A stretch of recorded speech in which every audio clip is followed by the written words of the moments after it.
On the banks of the Oklahoma River across from downtown Oklahoma City sits a structure that was envisioned as a museum of Smithsonian quality.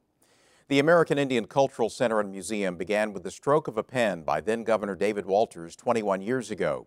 But today it remains half-built, embroiled in legislative politics and ever-tightening state budgets. This report was prepared in collaboration with O&R contributing partner, the Journal-Record newspaper.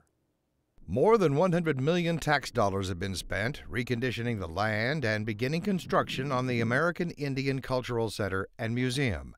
Another $80 million is needed to finish it. A deal that would split that remaining cost between the state and private donations has been stuck in the legislature for a couple of years. Oklahoma City Mayor Mick Cornett is tired of waiting. We've done our part and the state has dropped the ball time and time and time again. I've pretty much given up on the state fulfilling its responsibilities of funding it. What they decide to do with it now, I guess, remains to be seen. We do feel like we have a legal clawback and we can go get our land back. And what we would do at that point has not been decided. The facility sits on more than 200 acres of prime real estate. The goal was for the museum to serve as a hub for events on the river, with space for hotels, restaurants, retail stores, and other business opportunities. Right now, with it being half finished and basically just sitting there, it benefits no one. But once it's open, lest we forget that once it's open, we're talking $3.8 billion of economic impact over 20 years. Oklahoma City State Senator Kyle Loveless has been a leading force in the legislature, trying to get a deal done to come up with the state funding. Had ideas of using higher ed money. There have been a proposal to use earmark money that came in from gaming contracts into the general revenue. I think we need to look at all options that are on the table. But the project is now bogged down in urban versus rural politics and a state budget that is already short more than $611 million.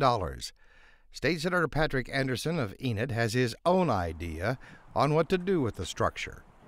I think the city of Oklahoma City ought to look at negotiating an agreement with one of the tribes to put a casino on the property and use those funds to help complete the museum project. But the land deal Oklahoma City made with the state would not permit a casino on the property.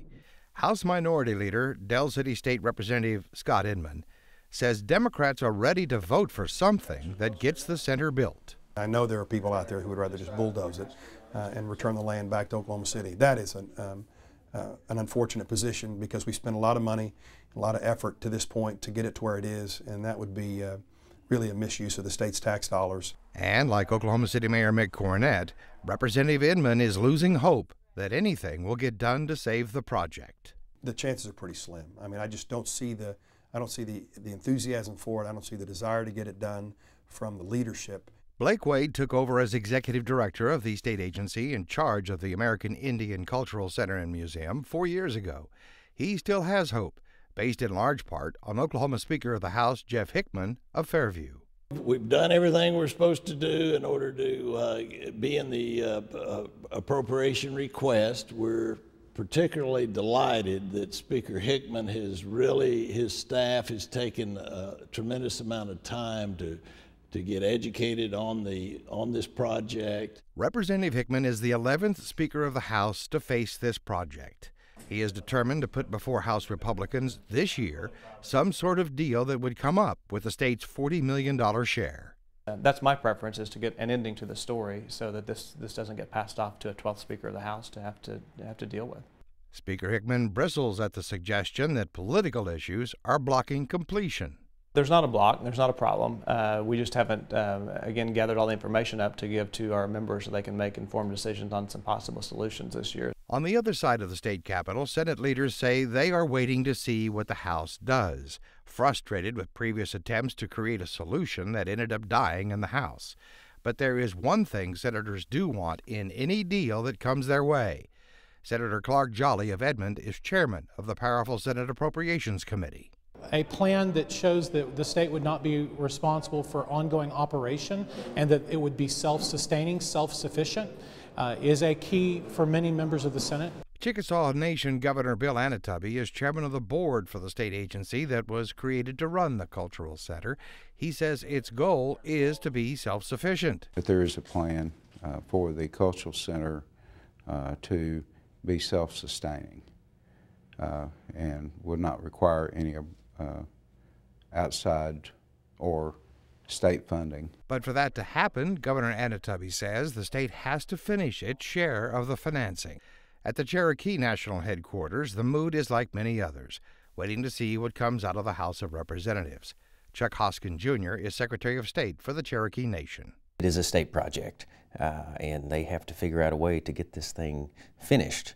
And from what we hear out of Oklahoma City, I don't think they've figured that out yet. But Chickasaw Governor Anatubby hints the state may have found a financial solution that stands a chance of passage this year.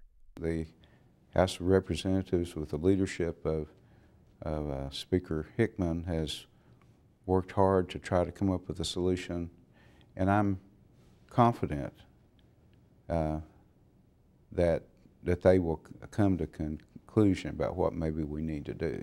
After all the planning to build symbols and meaning into virtually every element of the center, the millions already spent, Blake Wade says it would be a tremendous loss to the entire state to see Indian artifacts not returned to Oklahoma. You know, I work every day with the Smithsonian. The collections that will come into this site once this is completed, to be able to see the beautiful collections that the Smithsonian have had in their warehouses waiting for this Smithsonian quality museum to be built. It would cost another $25 million tax dollars to tear down what is already on the site. Everyone for now is looking to House Speaker Jeff Hickman to see if he can come up with a plan that his Republican caucus will agree to. A plan that breathes new life back into the American Indian Cultural Center and Museum.